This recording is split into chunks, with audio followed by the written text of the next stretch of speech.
ನಲ್ಮೆಯ ವಿದ್ಯಾರ್ಥಿಗಳೇ, ಇಂದಿನ ತರಗತಿಯಲ್ಲಿ ನಾವು 9ನೇ ತರಗತಿಯ ಪದ್ಯವಾಗಿರುವಂತಹ ಪಾರಿವಾಳ ಪದ್ಯವನ್ನು ಅಭ್ಯಾಸ ಮಾಡೋಣ ಮಕ್ಕಳೇ. ಮೊದಲಿಗೆ ಪಾರಿವಾಳ ಪದ್ಯದ ಕರ್ತೃವಾಗಿರುವಂತಹ ಸೂರ ಹೆಕ್ಕುಂಡಿಯವರ ಪರಿಚಯವನ್ನ ಮಾಡಿಕೊಳ್ಳುತ್ತೇವೆ. ಮೊದಲಿಗೆ ಕವಿ ಪರಿಚಯ ನೋಡಿ. ಸೂರ ಹೆಕ್ಕುಂಡಿಯವರ ಪೂರ್ಣ ಹೆಸರು ಸುಬ್ಬಣ್ಣ ರಂಗಣ್ಣ ಹೆಕ್ಕುಂಡಿ ಅಂತೇಳಿ. ಏನು ಪೂರ್ಣ ಹೆಸರು ಸೂರ ಹೆಕ್ಕುಂಡಿಯವರದು? ಸುಬ್ಬಣ್ಣ ರಂಗಣ್ಣ ಹೆಕ್ಕುಂಡಿ ಅಂತೇಳಿ. ಇವರು 1923ರಲ್ಲಿ ಹಾವೇರಿ ಜಿಲ್ಲೆಯ ರಾಣೆಬೆನ್ನೂರಿನಲ್ಲಿ ಜನಿಸ್ತಾರೆ. ಇಲ್ಲಿ 1923ರಲ್ಲಿ ಹಾವೇರಿ ಜಿಲ್ಲೆಯ ರಾಣೆಬೆನ್ನೂರಿನಲ್ಲಿ ಜನಿಸಿದ್ರು. 1944ರಲ್ಲಿ BA ಪದವಿಯನ್ನ ಪಡೆದಂತಹ ಹೆಕ್ಕುಂಡಿಯವರು ಉತ್ತರ ಕನ್ನಡ ಜಿಲ್ಲೆಯ ಬೈಂದಿಕೋಡ್ಲದಲ್ಲಿ ಪ್ರೌಢಶಾಲಾ ಅಧ್ಯಾಪಕರಾಗಿ ತಮ್ಮ ವೃತ್ತಿ ಜೀವನವನ್ನ ಆರಂಭಿಸಿದ್ದಾರೆ. ಸುಮಾರು 35 ವರ್ಷಗಳ ಸಾರ್ಥಕ ಸೇವೆಯನ್ನ ಸಲ್ಲಿಸಿದ ಇವರು ಅದೇ ಶಾಲೆಯಲ್ಲೇ ಮುಖ್ಯೋಪಾಧ್ಯಾಯರಾಗಿಯೂ ಕೂಡ ಇವರು ಸೇವೆಯನ್ನ ಸಲ್ಲಿಸಿದಂತವರು. ಶ್ರೀಯುತರು ಸಾಹಿತಿಯಾಗಿ ಕನ್ನಡ ಸಾಹಿತ್ಯಕ್ಕೆ ಅಪಾರವಾದ ಕಾಣಿಕೆಯನ್ನ ಸಲ್ಲಿಸಿದ್ದಾರೆ ಮಕ್ಕಳೇ. ನೋಡಿ, ಇವರು ಶ್ರೀ ಆನಂದ ತೀರ್ಥರು ಸಂತಾನ, ಆವಾಡಿಗರ ಹುಡುಗ, ಮತ್ಸ್ಯಗಂಧಿ, ಬಕುಳದ ಹೂಗಳು ಎಂಬ ಕವನ ಸಂಕಲನಗಳನ್ನ, ನೆರಳು ಎಂಬ ಕಥಾ ಸಂಕಲನವನ್ನ, ಪ್ರತಿಬಿಂಬ ಎಂಬ ಕಾದಂಬರಿಯನ್ನ ಇವರು ರಚನೆ ಮಾಡಿದ್ದಾರೆ. ನೋಡಿ, ಶ್ರೀ ಆನಂದ ತೀರ್ಥರು ಸಂತಾನ, ಆವಾಡಿಗರ ಹುಡುಗ, ಮತ್ಸ್ಯಗಂಧಿ, ಬಕುಳದ ಹೂಗಳು ಎಂಬ ಕವನ ಸಂಕಲನವನ್ನ, ನೆರಳು ಎಂಬ ಕಥಾ ಸಂಕಲನವನ್ನ, ಪ್ರತಿಬಿಂಬಗಳು ಎಂಬ ಕಾದಂಬರಿಯನ್ನ ಇವರು ರಚನೆ ಮಾಡಿದ್ದಾರೆ. ಇವರು ಸಾಹಿತ್ಯ ಕ್ಷೇತ್ರಕ್ಕೆ ಸಲ್ಲಿಸಿದ ಕೊಡುಗೆಯನ್ನ ಮನಗಂಡು ಇವರಿಗೆ ಹಲವಾರು ಪ್ರಶಸ್ತಿ ಪುರಸ್ಕಾರಗಳು ಹರಿಸಿ ಬಂದಿದ್ದಾರೆ ಮಕ್ಕಳೇ. ಮುಖ್ಯವಾಗಿ ಸೋವಿಯತ್ ಲ್ಯಾಂಡ್ ನೆಹರು ಪ್ರಶಸ್ತಿ, ಕರ್ನಾಟಕ ಸಾಹಿತ್ಯ ಅಕಾಡೆಮಿ ಪ್ರಶಸ್ತಿ ಹಾಗೆ ಕೇಂದ್ರ ಸಾಹಿತ್ಯ ಅಕಾಡೆಮಿ ಪ್ರಶಸ್ತಿಯೂ ಕೂಡ ಇವರಿಗೆ ಲಭಿಸಿರುವಂತದ್ದು. ಶ್ರೀಯುತರು 1995ರಲ್ಲಿ ಇಹಲೋಕವನ್ನ ತ್ಯಜಿಸಿದ್ರು, ಅಂದ್ರೆ ಮರಣವನ್ನ ಹೊಂದಿದ್ರು. ಹಾಗಾದ್ರೆ ಮಕ್ಕಳ ಇನ್ನೊಮ್ಮೆ ಕವಿ ಪರಿಚಯವನ್ನ ಹೇಳ್ತೀನಿ, ಕೇಳ್ಕೊಳ್ಳಿ. ಕವಿಯ ಹೆಸರೇನಪ್ಪ? ಸೂರ ಹೆಕ್ಕುಂಡಿ. ಕವಿಯ ಹೆಸರೇನು? ಸೂರ ಹೆಕ್ಕುಂಡಿ. ಇವರ ಪೂರ್ಣ ಹೆಸರು ಸುಬ್ಬಣ್ಣ ರಂಗಣ್ಣ ಹೆಕ್ಕುಂಡಿ ಅಂತೇಳಿ. ಇವರು 1923ರಲ್ಲಿ ಹಾವೇರಿ ಜಿಲ್ಲೆಯ ರಾಣೆಬೆನ್ನೂರಿನಲ್ಲಿ ಜನಿಸ್ತಾರೆ. 1923ರಲ್ಲಿ ಹಾವೇರಿ ಜಿಲ್ಲೆಯ ರಾಣೆಬೆನ್ನೂರಿನಲ್ಲಿ ಜನಿಸಿದ್ರು. ಶ್ರೀಯುತರು ಕನ್ನಡ ಸಾಹಿತ್ಯ ಲೋಕಕ್ಕೆ ಅಪಾರ ಕೊಡುಗೆಯನ್ನ ಸಲ್ಲಿಸಿದವರು. ಶ್ರೀ ಆನಂದ ತೀರ್ಥರು ಸಂತಾನ, ಆವಾಡಿಗರ ಹುಡುಗ, ಮತ್ಸ್ಯಗಂಧಿ, ಬಕುಳದ ಹೂಗಳು ಎಂಬ ಕವನ ಸಂಕಲನಗಳನ್ನ, ನೆರಳು ಎಂಬ ಕಥಾ ಸಂಕಲನವನ್ನ, ಪ್ರತಿಬಿಂಬ ಎಂಬ ಕಾದಂಬರಿಯನ್ನ ಇವರು ರಚನೆ ಮಾಡಿದ್ದಾರೆ. ನೋಡಿ ಮಕ್ಕಳೇ, ಶ್ರೀ ಆನಂದ ತೀರ್ಥರು ಸಂತಾನ, ಆವಾಡಿಗರ ಹುಡುಗ, ಮತ್ಸ್ಯಗಂಧಿ, ಬಕುಳದ ಹೂಗಳು ಎಂಬ ಕವನ ಸಂಕಲನಗಳನ್ನ, ನೆರಳು ಎಂಬ ಕಥಾ ಸಂಕಲನವನ್ನ, ಪ್ರತಿಬಿಂಬ ಎಂಬ ಕಾದಂಬರಿಯನ್ನ ಕೂಡ ಇವರು ರಚಿಸಿದ್ದಾರೆ. ಇವರು ಕನ್ನಡ ಸಾಹಿತ್ಯಕ್ಕೆ ಸಲ್ಲಿಸಿದ ಸೇವೆಯನ್ನ ಮನಗಂಡು ಇವರಿಗೆ ಸೋವಿಯತ್ ಲ್ಯಾಂಡ್ ನೆಹರು ಪ್ರಶಸ್ತಿ, ಕರ್ನಾಟಕ ಸಾಹಿತ್ಯ ಅಕಾಡೆಮಿ ಪ್ರಶಸ್ತಿ, ಕೇಂದ್ರ ಸಾಹಿತ್ಯ ಅಕಾಡೆಮಿ ಪ್ರಶಸ್ತಿಯು ಕೂಡ ಲಭಿಸಿದೆ. ಸಾಹಿತ್ಯಕ್ಕೆ ಇಷ್ಟೆಲ್ಲ ಸೇವೆಯನ್ನ ಸಲ್ಲಿಸಿದಂತಹ ಶ್ರೀಯುತರು 1995ರಲ್ಲಿ ಮರಣವನ್ನ ಹೊಂದಿದ್ರು ಮಕ್ಕಳೇ. ಈ ಪ್ರಸ್ತುತ ಪಾರಿವಾಳ ಪದ್ಯದ ಆಕಾರ ಕೃತಿ ಯಾವುದು ಹಾಗಾದ್ರೆ ಸೂರ ಹೆಕ್ಕುಂಡಿಯವರ ಸಮಗ್ರ ಕಥನ ಕವನಗಳು ಎಂಬ ಕೃತಿಯಿಂದ ನಾವು ಪಾರಿವಾಳ ಎಂಬ ಪದ್ಯವನ್ನ ಆಯ್ಕೆ ಮಾಡಿಕೊಳ್ಳಲಾಗಿದೆ. ಪ್ರಸ್ತುತ ಪದ್ಯಭಾಗದ ಆಕಾರ ಕೃತಿ ಯಾವುದಪ್ಪ? ಸಮಗ್ರ ಕಥನ ಕವನಗಳು. ನೋಡಿ, ಆಶಯ ಏನು? ಪಾರಿವಾಳ ಎಂಬ ಕವನ ಒಂದು ಕಥನ ಕವನವಾಗಿದ್ದು, ದಟ್ಟ ಕಾಡಿನ ಹೆಮ್ಮರದಲ್ಲಿ ಒಂದು ಪಾರಿವಾಳದ ಜೋಡಿ ಏನ್ ಮಾಡ್ತಾ ಇದ್ದಂತೆ? ಸಂಸಾರವನ್ನ ಮಾಡ್ತಾ ಇದ್ದಂತೆ. ತನ್ನ ಮರಿಗಳ ಜೊತೆಗೆ ಒಂದು ದೊಡ್ಡ ಗೋಡನ್ನ ಪಡ್ಕೊಂಡು ಅತ್ಯಂತ ಸಂತೋಷದಿಂದ ಸಂಸಾರವನ್ನ ಜೀವನವನ್ನ ನಡೆಸುವಂತಹ ಸಂದರ್ಭದಲ್ಲಿ ಬೇಡನು ತನ್ನ ಬಲೆಯನ್ನ ತಂದು ಆ ಮುದ್ದು ಮರಿ ಪಾರಿವಾಳಗಳಿದ್ವಲ್ಲ ಅವುಗಳ ಮೇಲೆ ಬೀಸಿದಾಗ ಮರಿಗಳೆಲ್ಲರೂ ಬೇಡನ ಬಲೆಗೆ ಬಿದ್ದು ಆದ್ರೆ ಕುರುಡು ವ್ಯಾಮೋಹಕ್ಕೆ ವಾತ್ಸಲ್ಯಕ್ಕೆ ಒಳಗಾದಂತಹ ತಂದೆ ತಾಯಿ ಪಾರಿವಾಳಗಳು ಕೂಡ ಏನಾದ್ರಪ್ಪ ಹೋಗಿ ಆ ಬೇಡನ ಬಲೆಯಲ್ಲಿ ಬೀಳುವಂತಹ ಸನ್ನಿವೇಶ.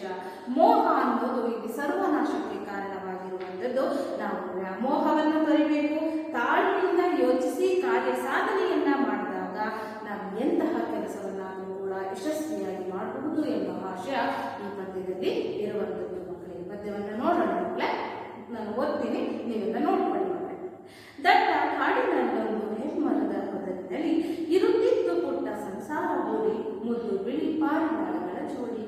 ಹಗಲಿರುಳು ಜೊತೆಗೂಡಿ ಬಾಳಿದವು ಈ ಜೋಡಿ ಎಂದಿಗೂ ಹಗಲಿರುವು ಒಂದನ್ನೊಂದು ಇಗ್ಗು ತುಂಬಿತು ಒದರಿನಲ್ಲಿ ಬಂದು ಇಟ್ಟ ಹೊಟ್ಟೆಯ ನೋಡಲು ಈ ಕಿಟಿಗಳ ಪ್ರೀತಿ ಮೊದ್ದು ಮರಿಗಳ ಮಧುರ ಸದ್ದು ಕೇಳಿ ದಿನ ಕಳೆದ ಆನಂದದಿ ಬಾಳಿ ಬೇಡನೊಬ್ಬನು ಬಂದು ಮಲಿನ ಹರಡಿದರೊಮ್ಮೆ ಪುಟ್ಟ ಮರಿಗಳು ಹಾರಿ ಸಿಲುಕಿ ಸೆರಗಿ ಚಿತ್ಕರಿಸತೊಡಗಿದವು ಬರಲು ಹೊರಡಿ ಕಂಡು ಪಾರಿವಾಳಗಳ ಪಾಡು ತಾಯಿದು ಕಿತ್ತು ಬರೆಗೆ ಹೆಂಡತಿಯ ನಗದಿರದ ಹಕ್ಕಿ ಒಳಗೆ ಬಂದಿತು ಬಳಿಗೆ ಬಿಕ್ಕಿ ಕೊಡು ವಾತ್ಸಲ್ಯದಿ ಕಳೆದುಕೊಂಡು ವಿವೇಕ ಬಲೆಗೆ ನುಗ್ಗಿದ ಪಾರಿವಾಳಗಳ ಹಿಂಡು ಹಸಿದ ಬೇಡನ್ನು ನಡೆದ ಹೊತ್ತುಕೊಂಡು ಮೋಹ ಮುಸುಕಿದ ಬುದ್ಧಿ ಸರ್ವನಾಶದ ಸಿದ್ಧಿ ವ್ಯಾಮೋಹವನ್ನು ತೊರೆದು ಬಾಳಬೇಕು ಏನು ಬಂದರೂ ಕೂಡ ತಾಳಬೇಕು ಏನಂತೆ ದಟ್ಟ ಕಾಡಿನಲ್ಲೊಂದು ಹೆಮ್ಮರದ ಹೊದರಿನಲ್ಲಿ ಇರುತ್ತಿತ್ತು ಪುಟ್ಟ ಸಂಸಾರ ಓಡಿ ಮುದ್ದು ಬಿಳಿ ಪಾರಿವಾಳಗಳ ಜೋಡಿ ಒಂದು ದಟ್ಟವಾದ ಕಾಡು ದಟ್ಟವಾದ ಅರಣ್ಯ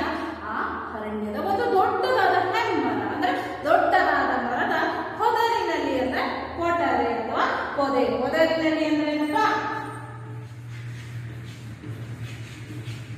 ಹೊದರಿನಲ್ಲಿ ಅಂದ್ರೆ ಪೊದೆ ಪೊದೆ ಪೊದೆ ಪೊದೆ ಅಥವಾ ಕೊಟರೆ ಏನಂತೆ ದಟ್ಟವಾದ ಕಾಡು ದಟ್ಟವಾದ ಅರಣ್ಯ ಆ ಅರಣ್ಯದಲ್ಲಿ ಆ ಕಾಡಿನಲ್ಲಿ ಒಂದು ದೊಡ್ಡದಾದ ಹೆಮ್ಮರ ಆ ಹೆಮ್ಮರದ ಪೊದೆಯಲ್ಲಿ ಕೊಟರೆಯಲ್ಲಿ ಇರುತ್ತಿತ್ತು ಪುಟ್ಟ ಸಂಸಾರ ಓಡಿ ಮುದ್ದು ಬಿಳಿ ಪಾರಿವಾಳಗಳ ಜೋಡಿ ಏನಂತೆ ದಟ್ಟವಾದ ಕಾಡಿನ ಒಂದು ದೊಡ್ಡದಾದ ಮರದ ಕೊಟರೆಯಲ್ಲಿ ಮುದ್ದು ಬಿಳಿ ಪಾರಿವಾಳಗಳು ಏನ್ ಮಾಡ್ತಾ ಇದ್ದಂತೆ ಗೂಡನ್ನ ಕಟ್ಕೊಂಡು ಸಂಸಾರವನ್ನ ಜೀವನವನ್ನ ನಡೆಸ್ತಾ ಇದ್ದಾವಂತೆ ನೋಡಿ ಹಗಲಿರುಳು ಜೊತೆಗೂಡಿ ಬಾಳಿದವು ಈ ಜೋಡಿ ಎಂದಿಗೂ ಹಗಲಿರುವ ಒಂದನ್ನೊಂದು ಏನಂತೆ ಹಗಲಿರುಳು ಜೊತೆಗೂಡಿ ಈ ಪಾರಿವಾಳಗಳು ಜೀವನವನ್ನ ನಡೆಸ್ತಾ ಇದ್ವಂತೆ ಒಂದನ್ನ ಬಿಟ್ಟು ಒಂದು ಬದುಕಿರೋ ಶಕ್ತಿ ಇಲ್ಲ ಎಂದೂ ಕೂಡ ಆಗಲಿ ಅಗಲಿದಂತಹ ಕ್ಷಣಗಳೆಲ್ಲ ಯಾವಾಗಲೂ ಕೂಡ ಏನಂತೆ ಅಷ್ಟು ಪ್ರೀತಿಯಿಂದ ಈ ಜೀವನವನ್ನ ನಡೆಸ್ತಾ ಇದ್ವು ಒಂದನ್ನ ಬಿಟ್ಟು ಒಂದು ಇರುವಂತಹ ಶಕ್ತಿ ಆಗಲಿ ಸಾಮರ್ಥ್ಯ ಆಗಲಿ ಆ ಪಾರಿವಾಳಗಳಿಗೆ ಇರಲಿಲ್ಲ ಅವೆರಡರ ನಡುವೆ ಅಷ್ಟು ಪ್ರೀತಿ ಇತ್ತು ಅನ್ನುವಂತೆ ಇತ್ತು ಹಗಲಿರುಳು ಜೊತೆಗೂಡಿ ಅಂದ್ರೆ ಹಗಲಿರುಳು ಜೊತೆಯಾಗಿ ಯಾವಾಗಲೂ ಪ್ರೀತಿಯಿಂದ ಜೀವನವನ್ನ ನಡೆಸ್ತಾ ಇದ್ವು ಹೀಗೆ ಇರುವಂತಹ ಸಂದರ್ಭದಲ್ಲಿ ಹಿಗ್ಗು ತುಂಬಿತು ಅದರಲ್ಲಿ ಬಂತು ಹೀಗೆ ಇರುವಂತಹ ಸಂದರ್ಭದಲ್ಲಿ ಆ ಪಾರಿವಾಳ ಏನಾಯಿತು ಮೊಟ್ಟೆಗಳನ್ನ ಇಡತ್ತೆ ನೋಡಿ ಮುಂದೆ ಏನಾಗುತ್ತೆ ಇಟ್ಟ ಮೊಟ್ಟೆಯ ನೋಡಿದ್ರು ಈ ಗಿಟಿಗುಗಳ ಪ್ರೀತಿ ಏನಂತೆ ಅಮ್ಮ ಹೆಣ್ಣು ಪಾರಿವಾಳಗೆ ಬಿಟ್ಟಿತ್ತ ಮೊಟ್ಟೆ ಆ ಮೊಟ್ಟೆ ಏನಾಗಿದ್ದಾವೆ ಈಗ ಹೊಡೆದು ಹಿಗ್ಗಿದಿವುಗಳ ಪ್ರೀತಿ ಅಂದ್ರೆ ಆ ಮೊಟ್ಟೆ ಹೊಡೆದು ಮುದ್ದು ಮರಿಗಳ ಸದ್ದು ಕೇಳಿ ಆ ಮುದ್ದು ಮರಿಗಳೇನಾಗುತ್ತೆ ಪಾರಿವಾಳದ ಮರಿಗಳು ಹೊರಬರುತ್ತೆ ಚಿಲಿಪಿಲಿ ಸದ್ದನ್ನ ಮಾಡ್ತಾ ಅವು ಹೊರಬರ್ತವೆ ದಿನ ಕಳೆದ ಆನಂದದಿ ಬಾಳಿ ಆ ಮೊಟ್ಟೆ ಹೊಡೆದು ಆ ಚಿಲಿಪಿಲಿ ಸದ್ದನ್ನ ಮಾಡ್ತಾ ಆ ಮರಿ ಪಾರಿವಾಳಗಳು ಹೊರಬಂದಂತಹ ಸಂದರ್ಭದಲ್ಲಿ ತನ್ನ ಮರಿಗಳ ಚಿಲಿಪಿಲಿ ನಾದವನ್ನ ಸಪ್ಪಳವನ್ನ ಕೇಳ್ತಾ ಆ ತಂದೆ ತಾಯಿ ಪಾರಿವಾಳಗಳು ಅತ್ಯಂತ ಪ್ರೀತಿಯಿಂದ ಸಂತೋಷದಿಂದ ಜೀವನವನ್ನ ನಡೆಸ್ತಾ ಇದ್ದಾರೆ ಬೇಡನೊಬ್ಬನು ಬಂದು ಬಲೆಯನ್ನು ಹರಡಿದನು ಹೀಗೆ ಆ ಪಾರಿವಾಳಗಳು ದೊಡ್ಡದಾದ ಹೆಮ್ಮರದ ಕೊಟರೆಯಲ್ಲಿ ಪೊದೆಯಲ್ಲಿ ಜೀವನವನ್ನು ಕೂಡನ್ನ ಕಟ್ಟಿಕೊಂಡು ಸುಂದರವಾದ ಬದುಕನ್ನು ನಡೆಸುವ ಸಂದರ್ಭದಲ್ಲಿಯೇ ಒಂದು ಅನಿರೀಕ್ಷಿತವಾದ ಘಟನೆ ನಡೆಯುತ್ತೆ ಏನದು ಬೇಡನೊಬ್ಬನು ಬಂದು ಬಲೆಯನ್ನು ಹರಡಿದನಂತೆ ಒಬ್ಬ ಬೇಟೆಗಾರ ಏನ್ ಮಾಡ್ದಪ್ಪ ಆ ಪಾರಿವಾಳಗಳನ್ನು ಇಳಿಬೇಕು ಅಂತೇಳಿ ಏನ್ ಮಾಡ್ದ ತನ್ನ ಬಲೆಯನ್ನು ತಂದು ಪಾರಿವಾಳಗಳ ಮೇಲೆ ಪುಟ್ಟ ಮರಿಗಳು ಹಾರಿ ಸಿಲುಕಿ ಸೆರಗಿ ಏನ್ ಮಾಡಿದವು ಆ ಬೇಡನ ಬಲೆಗಳಿಗೆ ಯಾವ ಸೇರ್ಕೊಂಡಿದ್ದಾವೆ ಯಾವ ಸಿಲುಕಿದವೆ ಆ ಪುಟ್ಟ ಮರಿಗಳೇನಿದ್ದಲ್ಲ ಪಾರಿವಾಳಗಳ ಮರಿಗಳು ಅವು ಬೇಡನ ಬಲೆಯೊಳಗೆ ಸಿಕ್ಕೊಂಡ್ಬಿಟ್ಟು ಚಿತ್ಕರಿಸತೊಡಗಿದವು ಬರಲು ಹೊರಗೆ ಆ ಬಲೆಯಲ್ಲಿ ಸಿಕ್ಕಂತಹ ಆ ಪುಟ್ಟ ಮರಿಗಳೇನ್ ಮಾಡ್ತಾ ಇದ್ದಾವೆ ಹಳಿತ ಜೋರಾಗಿ ಕಿರ್ಚ್ಕೊಳ್ತಾ ಇದ್ದಾವಂತೆ ಹೊರ ಬರೋದಕ್ಕೆ ಪ್ರಯತ್ನ ಪಡ್ತಾ ಇದ್ದೆ ಆದರೆ ಅವಕ್ಕೆ ಹೊರಬರಕ್ಕೆ ಸಾಧ್ಯನೇ ಆಗ್ತಾ ಇಲ್ಲ ಬೇಡನ ಬಲೆಯಲ್ಲಿ ಮರಿ ಪಾರಿವಾಳಗಳು ಬಲಿಪಶುಗಳಾದ ಸಿಕ್ಕೊಂಡು ಕಂಡು ಪಾರಿವಾಳಗಳ ಪಾಡು ತಾಯಿ ಧುಮುಕಿತು ಬದಲಿ ಯಾವಾಗ ತನ್ನ ಮರಿಗಳು ಹೊರ ಬರೋದಕ್ಕೆ ಚಿತ್ಕರಿಸ್ತಾ ಇದ್ದಾವೆ ಜೋರಾಗಿ ಕಿರಿಸ್ತಾ ಇದ್ದಾವೆ ಆ ಶಬ್ದನ ಕೇಳಿ ಎಷ್ಟೇ ಆಗಲಿ ತಾಯಿ ಹೃದಯ ಆ ಮಕ್ಕಳ ಕಷ್ಟಕ್ಕೆ ಸ್ಪಂದಿಸುತ್ತೆ ಆ ಮರಿ ಪಾರಿವಾಳಗಳ ಆ ನೋವನ್ನ ಆ ಸಂಕಟವನ್ನು ಹೊರಬರೋದಕ್ಕೆ ಅವರು ಪ್ರಯತ್ನಿಸ್ತಾ ಇದ್ದಂತಹ ಬಗೆಯನ್ನ ನೋಡಿ ಆ ತಾಯಿ ಪಾರಿವಾಳದಕ್ಕೆ ಸಹಿಸಿಕೊಳ್ಳೋದಕ್ಕಾಗೋದಿಲ್ಲ ಹಾಗಾಗಿ ಅದು ಒಂದು ಕ್ಷಣ ಯೋಚನೆ ಮಾಡಬಹುದಿತ್ತೇನೋ ತನ್ನ ಮಕ್ಕಳನ್ನ ತನ್ನ ಮರಿಗಳನ್ನ ರಕ್ಷಿಸೋದಕ್ಕೆ ಮಾಡಿತು, ಕುರುಡು ಪ್ರೀತಿಗೆ ಕುರುಡು ವ್ಯಾಮೋಹಕ್ಕೆ ಒಳಗಾಗಿ ತಾನೂ ಕೂಡ ಏನ್ ಮಾಡ್ತು ಆ ತಾಯಿ ಪಾರಿವಾಳ ಹೋಗಿ ಬೇಡನ ಮನೆಗೆ ಬಿತ್ತು. ಹೆಂಡತಿಯ ನಗನಿರದ ಗಂಡು ಹಕ್ಕಿ ಬಳಿಗೆ ಬಂದಿತು ಬಳಿಗೆ ಒಳಗೆ ಬಂದಿತು ಬಳಿಗೆ ಬಿಕ್ಕಿ ಬಿಕ್ಕಿ. ಆ ಗಂಡ ಪಾರಿವಾಳ ಏನಿದೆ ಅದು ಮಕ್ಕಳು ಮತ್ತು ಹೆಂಡತಿ ಇಬ್ರು ಕೂಡ ಬೇಡನ ಮನೆಗೆ ಬಲಿಯಾದಾಗ, ಅಂದ್ರೆ ಬೇಡನ ಮನೆಯಲ್ಲಿ ಸಿಕ್ಕೊಂಡಾಗ ಒಂದು ಕ್ಷಣ ತಾಳ್ಮೆಯಿಂದ ಆಲೋಚನೆ ಮಾಡಿದ್ರೆ ತನ್ನ ಸಂಸಾರವನ್ನ ತನ್ನ ಕುಟುಂಬವನ್ನ ಆ ಪಾರಿವಾಳ ರಕ್ಷಿಸಿಕೊಳ್ಳಬಹುದಿತ್ತು. ಆದ್ರೆ ಕುರುಡು ಪ್ರೀತಿಗೆ ಒಳಗಾದಂತ ತಂದೆ ಪಾರಿವಾಳವೂ ಕೂಡ ಹೆಂಡತಿಯನ್ನ ಮತ್ತು ಮಕ್ಕಳನ್ನ ಬಿಟ್ಟು ಹಗಲಿರೋದಕ್ಕೆ ಶಕ್ತಿ ಇಲ್ಲದೆ ಏನ್ ಮಾಡ್ತು, ತಾನು ಕೂಡ ಹೋಗಿ ಎಲ್ಲಿ ಬಿತ್ತು, ಬೇಡನ ಮನೆಗೆ ಅದು ಕೂಡ ಹೋಗಿ ಸಿಕ್ಕೊಳ್ತು. ಆದ್ರೆ ಒಂದು ಕ್ಷಣ ತಂದೆ ತಾಯಿ ಪಾರಿವಾಳಗಳ ಆಲೋಚನೆ ಮಾಡಿದ್ರೆ ಆ ಮರಿಗಳನ್ನ ಹೊರ ಕರ್ಕೊಂಡ್ಬರೋದವ್ರಿಗೆ ಕಷ್ಟ ಆಗ್ತಿರ್ಲಿಲ್ಲ. ಆದ್ರೆ ತನ್ನ ಮರಿಗಳ ಮೇಲಿನ ಪ್ರೀತಿಯಿಂದ, ಹೆಂಡತಿಯ ಮೇಲಿನ ಪ್ರೀತಿಯಿಂದ ಆ ತಾಯಿ ಮತ್ತು ತಂದೆ ಪಾರಿವಾಳಗಳು ಏನ್ ಮಾಡಿದ್ರಪ್ಪ, ತಮ್ಮ ಬುದ್ಧಿಯನ್ನ ಏನ್ ಮಾಡ್ಕೊಂಡು ಕಾಡ್ತಾರೆ. ಕುರುಡು ಪ್ರೀತಿಗೆ ವ್ಯಾಮೋಹಕ್ಕೆ ಒಳಗಾಗಿ ತಮ್ಮ ಬುದ್ಧಿಗೆ ಮಂಕು ಬಡಿದ ರೀತಿ ಅವು ಕೂಡ ಏನ್ ಮಾಡಿದ್ವು, ಹೋಗಿ ಮನೆಗೆ ಬಿದ್ದುವು. ಕುರುಡು ವಾತ್ಸಲ್ಯದಲ್ಲಿ ಕಳೆದುಕೊಂಡು ವಿವೇಕ ಬಲಗೆ ನುಗ್ಗಿದ ಪಾರಿವಾಳಗಳ ಹಿಡಿದು. ವಾತ್ಸಲ್ಯ ಅಂದ್ರೆ ಅಕ್ಕರೆ ಮಗನಿಗೆ ತನ್ನ ಮರಿಗಳ ಮೇಲಿರುವಂತಹ ಪ್ರೀತಿ ವಾತ್ಸಲ್ಯ, ಕುರುಡು ವಾತ್ಸಲ್ಯ, ಕುರುಡು ಪ್ರೀತಿ, ಕುರುಡು ಮಮತೆಯಿಂದಾಗಿ ಏನ್ ಮಾಡುದು, ಕ್ಷಣಕಾಲ ತಮ್ಮ ವಿವೇಕವನ್ನ ಕಳ್ಕೊಂಡಿದ್ದರ ಪರಿಣಾಮ ಏನಾಯ್ತು, ಅವು ಕೂಡ ಹೋಗಿ ಏನ್ ಮಾಡಿದ್ವಪ್ಪ, ಮನೆಗೆ ಹೋಗಿ ಬಿದ್ದು. ಪಾರಿವಾಳಗಳ ಹಿಂಡು, ತಂದೆ ತಾಯಿ ಮರಿಪಾರಿವಾಳ ಎಲ್ಲವೂ ಕೂಡ ಹೋಗಿ ಏನ್ ಮಾಡಿದ್ದೇವೆ, ಆ ಬೇಡನ ಮನೆಗೆ ಹೋಗಿ ಬಿದ್ದಿದ್ದೇವೆ. ಹಸಿದ ಬೇಡನು ನಡೆದ ಹೊತ್ತುಕೊಂಡು, ಆದ್ರೆ ಬಯಸದೆ ಬಂದ ಭಾಗ್ಯ ರೀತಿ ಆಯ್ತು. ಯಾರಿಗೆ, ಬೇಡರಿಗೆ ಏನ್ ಮಾಡ್ತಾ ಹಸ್ತಿದ್ದ ಮಗನೆ ಅವನ್ನ ತಿನ್ಬೇಕು ಅನ್ನೋ ಆಸೆಯಿಂದ ಈಗ ಏನ್ ಮಾಡ್ತಾ ಬೇಡ ಆ ಬಲೆಯನ್ನು ತೆಗೆದುಕೊಂಡು ಆ ಪಾರಿವಾಳಗಳ ಸಮೂಹವನ್ನ ಕಟ್ಟಿಕೊಂಡು ಹೊರಟ. ಮೋಹ ಮುಸುಕಿದ ಬುದ್ಧಿ ಸರ್ವನಾಶದ ಸಿದ್ಧಿ. ಏನಂತೆ, ನಾವು ಯಾವುದೇ ಕೆಲಸವನ್ನ ಮಾಡಲಿ, ನಾವು ಒಂದು ಕ್ಷಣ ನಾವು ಪ್ರೀತಿಯನ್ನ ವ್ಯಾಮೋಹವನ್ನ ಬಿಟ್ಟು ಆಲೋಚಿಸಿ ಕೆಲಸವನ್ನ ಮಾಡಬೇಕು. ಯಾಕಂದ್ರೆ ನಾವು ಯಾವುದೋ ಒಂದು ಕುರುಡು ಪ್ರೀತಿಗೆ, ಕುರುಡು ಮೋಹಕ್ಕೆ, ಕುರುಡು ವ್ಯಾಮೋಹಕ್ಕೆ ಒಳಗಾಗ್ಬಿಟ್ರೆ ನಾವು ಮಾಡುವಂತ ಕೆಲಸ ಸರಿನೋ ತಪ್ಪು ಅನ್ನೋ ಆ ವಿವೇಚನೆಯನ್ನ ನಾವು ಕಳ್ಕೊಂಡು ಬಿಡ್ತೀವಿ. ಹೌದಾ? ವಿವೇಚನೆಯನ್ನ ಕಳ್ಕೊಂಡು ನಾವೇನ್ ಮಾಡ್ತೀವಿ, ನಾವು ಮಾಡ್ತಿರೋದು ಸರಿ ಅನ್ನೋ ಭಾವನೆಗೆ ಒಳಗಾಗ್ಬಿಡ್ತೀವಿ.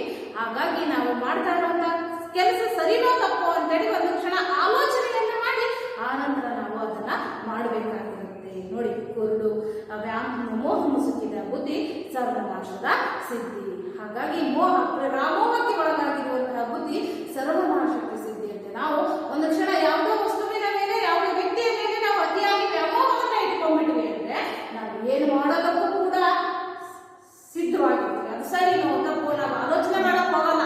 ಅದರಿಂದ ಸರ್ವನಾಶ ಆಗುತ್ತೆ ಅನ್ನೋದು ನಮಗೆ ಬೇಕಾಗಿಲ್ಲ. ಆದ್ರೆ ನಮ್ಮ ಮನಸ್ಸಿನಲ್ಲಿರೋದೇನಪ್ಪ, ಕುರುಡು ಪ್ರೀತಿ, ಕುರುಡು ವ್ಯಾಮೋಹ, ಕುರುಡು ವಾತ್ಸಲ್ಯ. ಇಂತಹ ಒಂದು ಕುರುಡು ಪ್ರೀತಿಗೆ ಒಳಗಾಗಿದೆ ಆದ್ರೆ ಎಲ್ಲವೂ ಕೂಡ ಏನಾಗುತ್ತೆ, ಸರ್ವನಾಶ ಆಗುತ್ತೆ. ವ್ಯಾಮೋಹವನ್ನು ತೊರೆದು ಬಾಳಬೇಕು. ನಾವು ಅತಿಯಾದ ಪ್ರೀತಿ ಹೇಳಬೇಕು ನಿಜ, ಆದ್ರೆ ಅದೇ ಅತಿಯಾದ ಪ್ರೀತಿ ಹೀಗಿದೆ ಆದ್ರೆ ನಾವೇನಾಗುತ್ತೆ, ನಮ್ಮ ಜೀವನವನ್ನೇ ನಾವು ಹಾಳು ಮಾಡ್ಕೊಳ್ಬೇಕಾಗತ್ತೆ.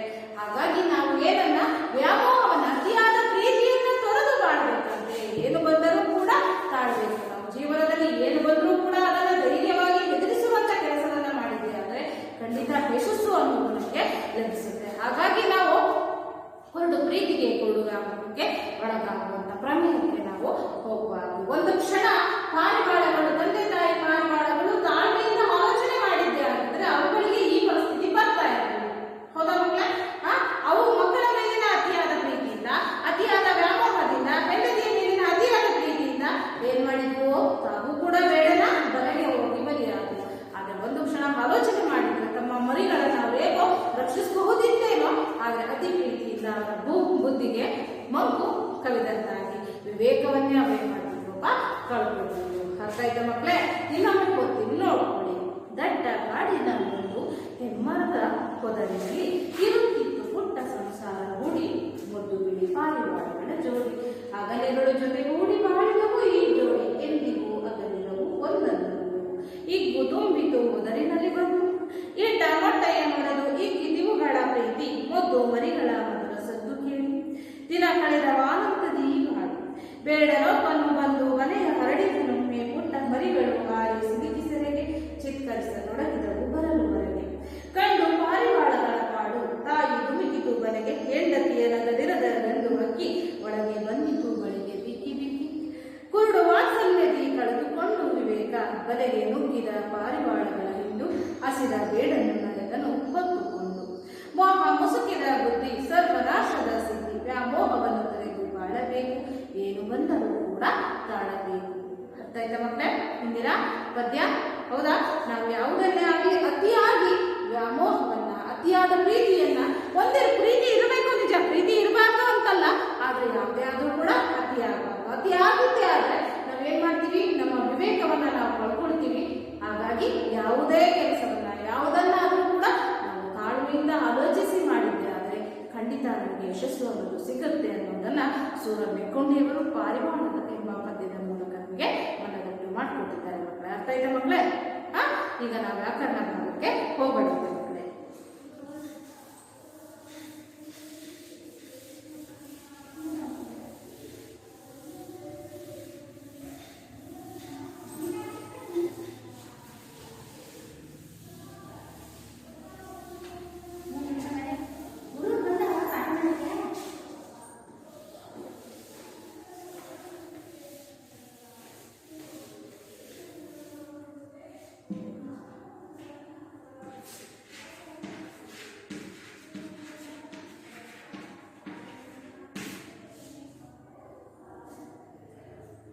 ಇಂದಿನ ತರಗತಿಯಲ್ಲಿ ಮಕ್ಕಳೇ ನಾವು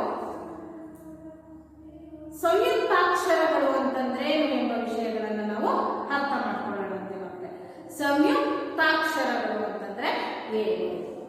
ವ್ಯಂಜನಗಳು, ಒಂದು ಅಥವಾ ಎರಡು ವ್ಯಂಜನಗಳು ಸ್ವರದ ಜೊತೆಗೆ ಸೇರಿ ಆಗುವಂತಹ ಅಕ್ಷರವನ್ನೇ ನಾವೇನಂತೀವಿ?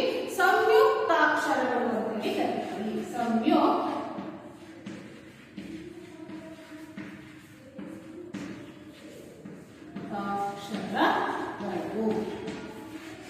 ಸಂಯುಕ್ತಾಕ್ಷರಗಳು ಎರಡು ಅಥವಾ ಹೆಚ್ಚು ವ್ಯಂಜನಗಳು ಒಂದು ಸ್ವರದ ಜೊತೆಗೆ ಸೇರಿ ಆಗುವಂತಹ ಅಕ್ಷರವನ್ನೇ ನಾವೇನಂತ ಕರಿತೀವಿ? ಸಂಯುಕ್ತಾಕ್ಷರ ಅಂತೇಳಿ ಕರಿತೀವಿ. ಎರಡು ಅಥವಾ ಹೆಚ್ಚು ವ್ಯಂಜನಗಳು ಒಂದು ಸ್ವರದ ಜೊತೆಗೆ ಸೇರಿ ಆಗುವಂತಹ ಅಕ್ಷರವನ್ನೇ ನಾವು ಸಂಯುಕ್ತಾಕ್ಷರ ಅಂತೇಳಿ ಕರಿತೀವಿ. ಸಂಯುಕ್ತಾಕ್ಷರ ಇದನ್ನ ನಾವೇನಂತ ಕರಿಬಹುದು? ಇನ್ನೊಂದು ಅರ್ಥದಲ್ಲಿ ಒತ್ತಕ್ಷರ ಅಂತಲೂ ಕೂಡ ನಾವು ಇನ್ನೊಂದು ಹೆಸರಿನಲ್ಲಿ ಕರಿಬಹುದು ಮಕ್ಕಳು. ಒತ್ತಕ್ಷರ ಅಂತೇಳಿ ಏನಂತೆ? ಎರಡು ಅಥವಾ ಹೆಚ್ಚು ವ್ಯಂಜನಗಳು ಒಂದು ಸ್ವರದ ಜೊತೆಗೆ ಸೇರಿ ಆಗುವ ಅಕ್ಷರವನ್ನೇ ನಾವು ಸಂಯುಕ್ತಾಕ್ಷರ ಅಂತೇಳಿ ಕರಿತೀವಿ. ಸಂಯುಕ್ತಾಕ್ಷರಗಳಿಗೆ ನೋಡಿ ಉದಾಹರಣೆ ಹೇಳೋದಾದ್ರೆ ಕನ್ನಡ ಅನ್ನೋ ಒಂದು ಪದ ಇದೆ ಹೌದಾ? ಕನ್ನಡ ಅನ್ನೋ ಪದವನ್ನ ನಾವು ಹೇಗೆ ಬಿಡಿಸಬೇಕು ಮಕ್ಕಳೇ? ನೋಡಿ, ಖ ಮೂಲತಃ ವ್ಯಂಜನ ಹೌದಾ? ಅದಕ್ಕೆ ಖಾದ್ರಲ್ಲಿರುವಂತಹ ಸ್ವರ ಯಾವುದಪ್ಪ? ಆ. ಖಾದ್ರಲ್ಲಿರೋ ಸ್ವರ ಯಾವುದು? ಆ. ಏನಾಯ್ತು? ಕ ಅಕ್ಷರ ಆಯ್ತು. ಈಗ ನಾನೇ ನಾವತ್ತು ಅಂದ್ರೆ ಒತ್ತಕ್ಷರ. ಇಲ್ಲೆಷ್ಟಿದೆ? ಎರಡು ವ್ಯಂಜನ ಅಕ್ಷರಗಳಿದೆ ಹೌದಾ? ನ ಹೌದಾ? ನಾನೇ ಒತ್ತಕ್ಷರವಾಗಿ ಯಾವುದು ಬಂದಿದೆ? ನಾನೇ ಬಂದಿದೆ. ಅಲ್ಲಿರೋ ಸ್ವರ ಯಾವುದು? ಆ. ಏನಾಯ್ತು? ನಾ ಆಯ್ತು. ನೆಕ್ಸ್ಟ್ ಡ ಅಕ್ಷರ ಆಗ್ಬೇಕಲ್ವಾ? ಡ ಪ್ಲಸ್ ಆ ಸೇರಿದಾಗ ಕನ್ನಡ ಹೌದಾ? ಎರಡು ಅಥವಾ ಹೆಚ್ಚು ವ್ಯಂಜನಗಳು ಒಂದು ಸ್ವರದ ಜೊತೆಗೆ ಸೇರಿ ಆಗುವಂತಹ ಅಕ್ಷರವನ್ನು ನಾವು ಸಂಯುಕ್ತಾಕ್ಷರಗಳು ಅಥವಾ ಒತ್ತಕ್ಷರಗಳು ಅಂತೇಳಿ ಕರಿತೀವಿ. ಇದರಲ್ಲಿ ಎಷ್ಟು ವಿಧ ಬರ್ತಾವಪ್ಪ? ಎರಡು ವಿಧಗಳಿವೆ. ಸಂಯುಕ್ತಾಕ್ಷರದಲ್ಲಿ ಎಷ್ಟು ವಿಧ ಇದಾವೆ? ಎರಡು ವಿಧ ಇದೆ. ಒಂದೇದು ಯಾವ್ದಪ್ಪ?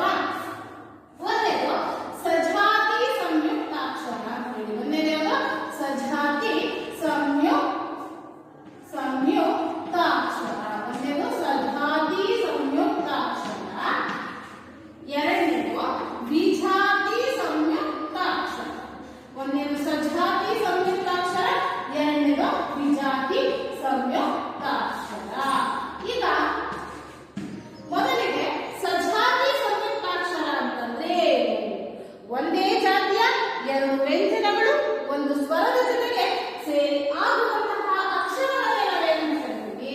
ಸಜಾತಿ ಸಂಯುಕ್ತಾಕ್ಷರ ಅಂತೇಳಿ ಕರಿತೀವಿ. ಒಂದೇ ಜಾತಿಯ ಎರಡು ವ್ಯಂಜನಗಳು ಒಂದು ಸ್ವರದ ಜೊತೆಗೆ ಸೇರಿ ಆಗುವ ಅಕ್ಷರವನ್ನೇ ನಾವು ಸಜಾತಿ ಸಂಯುಕ್ತಾಕ್ಷರ ಅಂತೇಳಿ ಕರಿತೀವಿ. ಉದಾಹರಣೆ ಹೇಳೋದಾದ್ರೆ ಅಪ್ಪ.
ವಿಜಾತಿ ಸಂಯುಕ್ತಾಕ್ಷರ. ಸಂಯುಕ್ತಾಕ್ಷರ ವಿಜಾತಿ ಸಂಯುಕ್ತಾಕ್ಷರ. ವಿಜಾತಿ ಸಂಯುಕ್ತಾಕ್ಷರ ಅಂದ್ರೆ ಎರಡು ಅಥವಾ ಹೆಚ್ಚು ಬೇರೆ ಬೇರೆ ಜಾತಿಯ ಎರಡು ಅಥವಾ ಹೆಚ್ಚು ವ್ಯಂಜನಗಳು ಒಂದು ಸ್ವರದ ಜೊತೆಗೆ ಸೇರಿ ಆಗುವ ಅಕ್ಷರವನ್ನೇ ನಾವು ವಿಜಾತಿ ಸಂಯುಕ್ತಾಕ್ಷರ ಅಂತ ಹೇಳಿ ಕರೀತೀವಿ. ಬೇರೆ ಬೇರೆ ಜಾತಿಯ ಎರಡು ಅಥವಾ ಹೆಚ್ಚು ವ್ಯಂಜನಗಳು ಎರಡಾರು ಬರ್ಬೋದು, ಮೂರಾರು ಬರ್ಬೋದು, ಎಷ್ಟಾರು ಬರ್ಬೋದು. ಆದ್ರೆ ಏನಾಗಿರ್ಬೇಕು, ಬೇರೆ ಬೇರೆ ಜಾತಿಯ ಎರಡು ಅಥವಾ ಹೆಚ್ಚು ವ್ಯಂಜನಗಳು ಒಂದು ಸ್ವರದ ಜೊತೆಗೆ ಸೇರಿ ಆಗುವಂತಹ ಅಕ್ಷರವನ್ನೇ ನಾವು ವಿಜಾತಿ ಸಂಯುಕ್ತಾಕ್ಷರ ಅಂತ ಹೇಳಿ ಕರಿತೀವಿ ಮಕ್ಕಳೇ. ಉದಾಹರಣೆ ಹೇಳೋಣ, ಭಾಗ್ಯ, ಹೌದಾ, ರಾಷ್ಟ್ರ, ರಾಷ್ಟ್ರ. ನೆಕ್ಸ್ಟ್ ಶಾಸ್ತ್ರ, ಹೌದಾ. ಇವನ್ನ ನಾವು ವಿಜಾತಿ ಒತ್ತಕ್ಷರಕ್ಕೆ ಉದಾಹರಣೆಯಾಗಿ ಕೊಡ್ತೀವಿ ಮಕ್ಕಳೇ. ಒಂದೊಂದನ್ನೇ ನೋಡೋಣ ಹೇಗೆ ವಿಜಾತಿ ಒತ್ತಕ್ಷರ ಆಗುತ್ತೆ. ಫಸ್ಟಿಗೆ ಬಾ ಅಕ್ಷರವನ್ನ ಬಿಡಿಸೋಣಂತೆ ಮಕ್ಕಳೇ. ಇಲ್ಲಿನ ಸ್ವರ ಯಾವ್ದಪ್ಪ? ಗಡ್ಡಿದ ಆ. ಇಲ್ಲಿ ನೋಡಿ, ಘಾಟಿ ಯಾವ ಬಂದಿದೆ ಮಕ್ಕಳೇ ಒತ್ತಕ್ಷರವಾಗಿ? ಯ ಬಂದಿದೆ. ನೋಡೋಣ ಹೇಗೆ ಬರುತ್ತೆ. ಘ ಪ್ಲಸ್ ಒತ್ತಕ್ಷರ ಯಾವುದು? ಯ. ಹೌದಾ? ಯಾವ ಸ್ವರ ಇಲ್ಲಿನ ಸ್ವರ ಯಾವ್ದಪ್ಪ? ಆ. ನೋಡಿ ಮಕ್ಕಳೇ, ನೀವೇ ಗಮನಿಸಿ. ಘಾಟಿ ಒತ್ತಕ್ಷರವಾಗಿ ಬಂದಿರೋದು ಯಾವುದು? ಯ. ಇವೆರಡು ಒಂದೇ ಜಾತಿನ? ಒಂದೇ ಜಾತಿ ವ್ಯಂಜನನ? ಇಲ್ಲ ಅಲ್ಲ, ಬೇರೆ ಬೇರೆ ಜಾತಿ ಹೌದಾ? ಹಾಗಾಗಿ ಇವುಗಳನ್ನ ನಾವೇನಂತ ಕರಿತೀವಿ? ವಿಜಾತಿ ಸಂಯುಕ್ತಾಕ್ಷರ ಅಂತ ಹೇಳಿ ಕರಿತೀವಿ. ನೆಕ್ಸ್ಟ್ ರಾಷ್ಟ್ರ ಅನ್ನೋ ಪದವನ್ನು ಬೆಳೆಸೋಣಂತೆ. ಫಸ್ಟ್ ಈಗ ರ ಪ್ಲಸ್ ಇಲ್ಲಿನ ಸ್ವರ ಯಾವ್ದಪ್ಪ? ಆ. ಈಗ ನೋಡಿ ಶ, ರ, ಹೌದಾ. ಶ ಪ್ಲಸ್ ಮೊದಲನೇ ಒತ್ತಕ್ಷರ ಯಾವುದು? ಟ. ಎರಡನೇದು ಯಾವುದು? ರ. ಇಲ್ಲಿನ ಸ್ವರ ಯಾವುದು? ಆ. ಹೌದಾ. ರಾಷ್ಟ್ರ ಆಗ್ಬೇಕಂದ್ರೆ ಶಾಲೆ ಟ ಮತ್ತೆ ರ. ಹೌದಾ, ಎರಡಕ್ಕಿಂತ ಹೆಚ್ಚು. ಹೌದು ತಾನೆ? ಇಲ್ಲಿ ನೋಡಿ, ಶಾಲೆ ಟ ಮತ್ತೆ ರ ಎರಡು ಒತ್ತಕ್ಷರಗಳು ಬಂದಿವೆ. ಆದ್ರೆ ಎರಡೂ ಕೂಡ ಏನಾಗಿದಾವಪ್ಪ? ಬೇರೆ ಬೇರೆ ಜಾತಿಯವ. ಅವು ಆ ಅನ್ನೋ ಸ್ವರದ ಜೊತೆಗೆ ಬಂದಿರೋದ್ರಿಂದ ಇವುಗಳನ್ನು ನಾವು ವಿಜಾತಿ ಸಂಯುಕ್ತಾಕ್ಷರಗಳು ಅಂತೇಳಿ ಕರೀತೀವಿ. ಈಗ ಶಾಸ್ತ್ರ, ಶ ಪ್ಲಸ್ ದೀರ್ಘ ಅ, ಹೌದಾ. ಈಗ ಸ್ತ್ರ ಬಿಡಿಸೋಣಂತೆ. ಸ ಇಲ್ಲಿನ ಒತ್ತಕ್ಷರಗಳು ಯಾವ? ಮೊದಲಿಗೆ ಇರೋದು ಕ ಪ್ಲಸ್ ರ. ಯಾವ್ಯಾವ ಸ್ವರ ಯಾವ್ದಪ್ಪ? ಆ. ನೋಡಿ, ಸಾಗೆತ್ತ ಮತ್ತೆ ರ ಒತ್ತಕ್ಷರವಾಗಿ ಬಂದಿರೋದ್ರಿಂದ ಇವುಗಳನ್ನು ನಾವು ವಿಜಾತಿ ಸಂಯುಕ್ತಾಕ್ಷರಗಳು ಅಂತೇಳಿ ಕರಿತೀವಿ. ಅರ್ಥ ಆಯ್ತಾ ಮಕ್ಕಳೇ? ಇಂದಿನ ತರಗತಿಯಲ್ಲಿ ನಾವು ಸಂಯುಕ್ತಾಕ್ಷರಗಳು ಅಂತಂದ್ರೇನು, ಸಂಯುಕ್ತಾಕ್ಷರದಲ್ಲಿ ಎಷ್ಟು ವಿಧಗಳು, ಅದರಲ್ಲಿ ಮೊದಲನೇದು ಸಜಾತಿ ಸಂಯುಕ್ತಾಕ್ಷರ, ಎರಡನೇದು ವಿಜಾತಿ ಸಂಯುಕ್ತಾಕ್ಷರ ಅಂದ್ರೇನು ಅನ್ನೋದನ್ನ ನಾವು ಉದಾಹರಣೆ ಮೂಲಕ ತಿಳ್ಕೊಂಡಿದ್ದೀವಿ ಮಕ್ಕಳೇ. ಹಾಗಾದ್ರೆ ಇಂದಿನ ತರಗತಿಗೆ ಸಂಬಂಧಿಸಿದಂತೆ ಕೆಲವೊಂದು ಪ್ರಶ್ನೆಗಳನ್ನ ಕೊಡ್ತೀವಿ ಮಕ್ಕಳೇ. ನೀವು ಗೃಹ ಪಾಠಕ್ಕೆ ಬರ್ಕೊಂಡು ಬರ್ಬೇಕು. ಬರ್ಕೊಳ್ಳಿ ಪ್ರಶ್ನೆಗಳನ್ನ.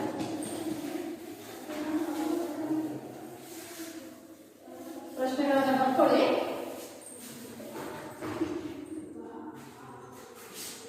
ಗೃಹ ಪಾಠ, ಗೃಹ ಪಾಠ.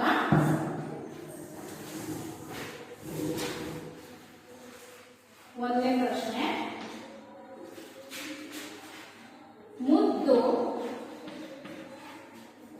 ಪಾರಿವಾಳಗಳ, ಮುದ್ದು ಪಾರಿವಾಳಗಳ ಜೋಡಿ, ಮುದ್ದು ಪಾರಿವಾಳಗಳ ಜೋಡಿ ಎಲ್ಲಿ ಎಲ್ಲಿ ಸಂಸಾರ ಸಂಸಾರ ಕೂಡಿದ್ದವು. ಮುದ್ದು ಪಾರಿವಾಳಗಳ ಜೋಡಿ ಎಲ್ಲಿ ಸಂಸಾರ ಕೂಡಿದ್ದವು. ಎರಡನೇ ಪ್ರಶ್ನೆ, ಪಾರಿವಾಳಗಳ